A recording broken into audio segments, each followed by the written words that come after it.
আজ বানিয়েছিলাম হাঁসের ডিম দিয়ে নতুন আলুর দম। খেতে হয় দারুণ। তো প্রথমে হাঁসের ডিমগুলোকে আমি সিদ্ধ করে নিয়ে তেলে ভেজে নিয়েছিলাম লবণ হলুদ দিয়ে। তারপর আমি সেই তেলেই গোটা গরম মশলা, জিরে আর শুকনো লঙ্কা ফোড়ন দিয়ে তাতে দিয়ে দিয়েছিলাম ডুমো ডুমো করে কেটে রাখা নতুন আলু। আলুগুলোকে সুন্দর করে লবণ আর হলুদ দিয়ে আমি ভেজে নেব। আলুগুলো যখন লাল লাল হয়ে ভাজা হয়ে যাবে তখন আমি তার ভিতরে দিয়ে দেবো পেঁয়াজ কুচি আর চিরা কাঁচা লঙ্কা। পেঁয়াজ আর কাঁচা লঙ্কাকেও আলুর সাথে খুব সুন্দর করে ভেজে নেব। পেঁয়াজ যখন সুন্দর হয়ে ভাজা হয়ে যাবে তখন তাতে দিয়ে দেবো আদা, রসুন, জিরে, কাশ্মীরি লঙ্কার গুঁড়ো, হলুদ ও স্বাদ মতো লবণ।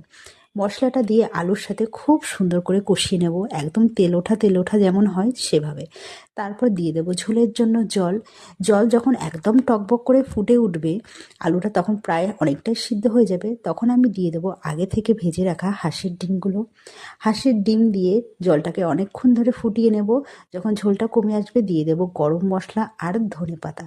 ধনেপাতা দিয়ে আর একটু ফুটিয়ে নামিয়ে নিলেই রেডি আমাদের হাঁসের ডিম দিয়ে নতুন আলু কষা। খেতে হয় কিন্তু দারুণ।